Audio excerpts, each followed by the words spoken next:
আসসালামু আলাইকুম, কেমন আছেন সবাই? আমিও আলহামদুলিল্লাহ আল্লাহর রহমতে ভালো আছি। আজ আমি এমন একটি নাস্তা তৈরি করব যা ঘরে থাকা সামান্য কিছু উপকরণ দিয়ে নাস্তাটি অতি সহজে তৈরি করা যাবে। একদম দোকানের মতো করে তৈরি করে নেব। ভেতরটা হবে পুরে একদম ভর্তি।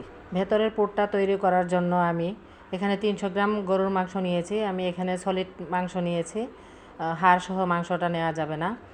তো মাংসটার মধ্যে সামান্য পরিমাণে মশলা বলতে হাফ চা চামচ করে আদা রসুন বাটা দিয়েছি সামান্য পরিমাণে পেঁয়াজ, স্বাদ মতো লবণ। আর এখানে সব ধরনের গোটা মশলা দিয়ে একটা গরম মশলা আমি রেডি করে রেখেছি। এখান থেকে আমি কোয়াটার চা চামচ মশলার গুঁড়া দিয়ে দিচ্ছি। আর 1 কাপ পানি দিয়ে এবার চুলায় বসিয়ে মাংসটাকে সিদ্ধ করে নেব। আমার দর্শকদের কাছে আমার অনুরোধ, প্রথমে একটা লাইক দিয়ে আমার সম্পূর্ণ ভিডিওটি কন্টিনিউ করবেন প্লিজ।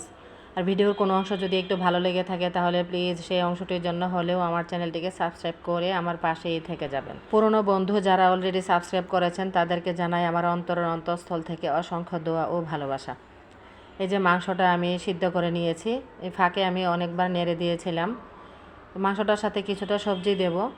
এখানে আমি সম পরিমাণে আলু, গাজর এবং বরবটি একই সাইজ করে কেটে নিয়েছি। সামান্য পরিমাণে পেঁয়াজ ও কাঁচামরিচও কেটে নিয়েছি। মাংসটা সিদ্ধ হয়ে গিয়েছে, ঠান্ডা করে এবার মাংসটাকে আমি ছাড়িয়ে নিব, মানে ঝোড়া ঝোড়া করে নেব। মাংসটা ঠান্ডা হতে হতে আমি ময়দার ডোটাকে রেডি করে নেব। প্রথমে আমি এখানে একটা মিক্সিং বোল নিয়েছি।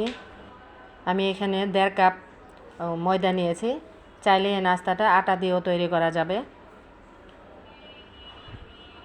দিয়ে দিলাম 1 টেবিল চামচ ইস্ট, দিয়ে দিলাম 1.5 টেবিল চামচের মতো চিনিটা আপনারা আপনাদের স্বাদ মতো দিয়ে দিতে পারেন। 1.5 টেবিল চামচ গুঁড়া দুধ দিয়েছি, স্বাদ মতো লবণ দিয়েছি। দিয়ে এবার শুকনো উপকরণগুলোকে খুব ভালোভাবে একসাথে মিশিয়ে নেব। একটা ডিম লাগবে, ডিমটাকেও আমি দিয়ে এটার সাথে মিশিয়ে নিচ্ছি। আমি এখানে রান্নার রেগুলার তেলটা দিয়েছি, আপনারা চাইলে এখানে তেলের পরিবর্তে বাটারও দিতে পারেন, তবে বাটার দিলে ভালো টেস্ট আসে। তেল দিলেও ভালোই হয়, অসুবিধা নেই।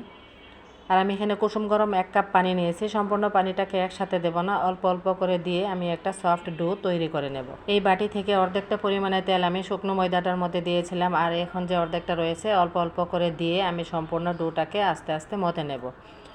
আমরা যে রুটি খাওয়ার জন্য ডোটা তৈরি করি এরকম শক্ত করব না, তার সাথেও আরও একটু নরম অবস্থায় তৈরি করতে হবে, তাহলে এই বানটা সুন্দর মতো ফুলবে। এবার উপর দিয়ে সামান্য পরিমাণে তেল মাখিয়ে দিয়ে তারপর একটা ঢাকনা দিয়ে ঢেকে রেখে দিব 1.5 ঘন্টার জন্য।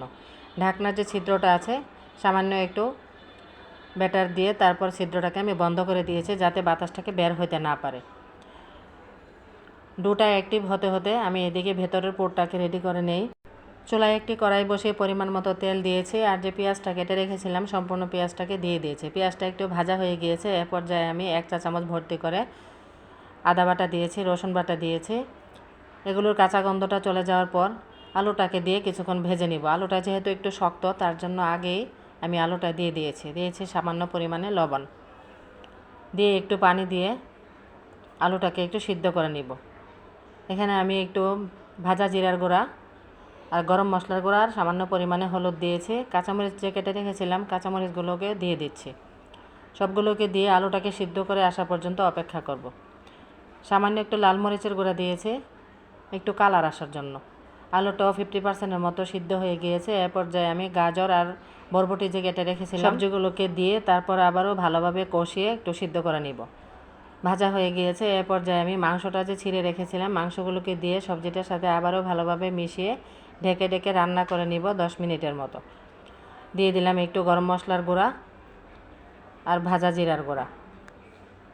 সবজিটা রান্না হয়ে গিয়েছে। এদিকে দেখুন আমার ময়দার যে ডোটা রেডি করেছিলাম ডোটাও ফুলে অ্যাক্টিভ হয়ে একদম ডাবল হয়ে গিয়েছে। এবার ভেতরের বাতাসটাকে বের করে নিচ্ছি। এখন আর মতে নেওয়ার কোনো দরকার নেই, আমি আমার পছন্দ মতো লিচিগুলোকে কেটে নিব।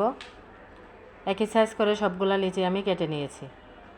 লিচিগুলোকে এবার বাটিটার মধ্যে আবারও রেখে দিয়ে ঢাকনা দিয়ে ঢেকে রেখে দিব, তা না হলে উপরের অংশটা শুকিয়ে যাবে।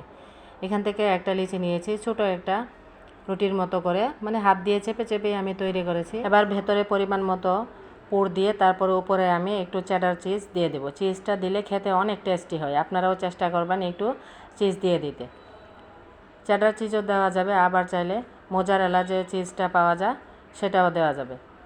তো যাই হোক, দিয়ে আমি মুখটাকে ভালো মতো বন্ধ করে দিব। যাতে করে পুরটা বের হতে না পারে।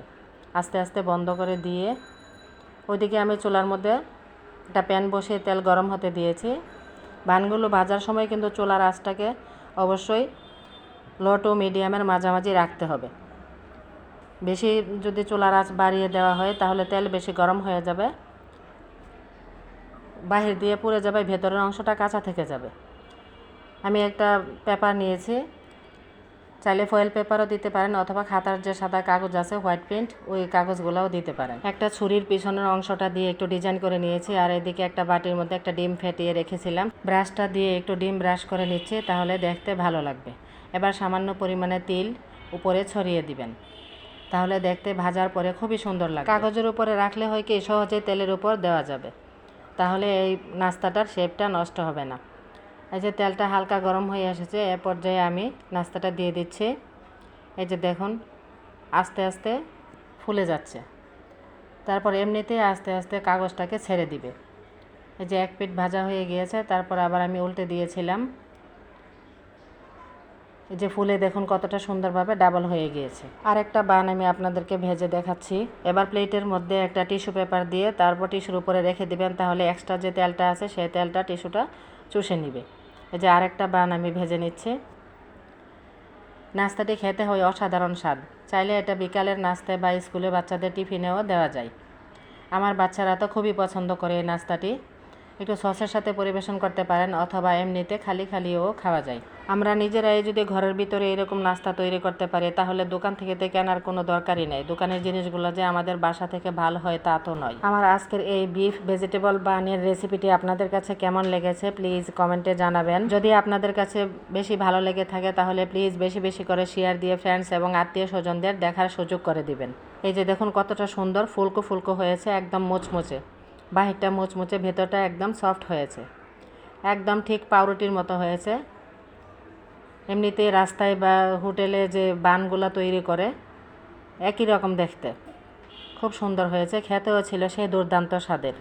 এতক্ষণ আমার সাথে থাকার জন্য সবাইকে ধন্যবাদ।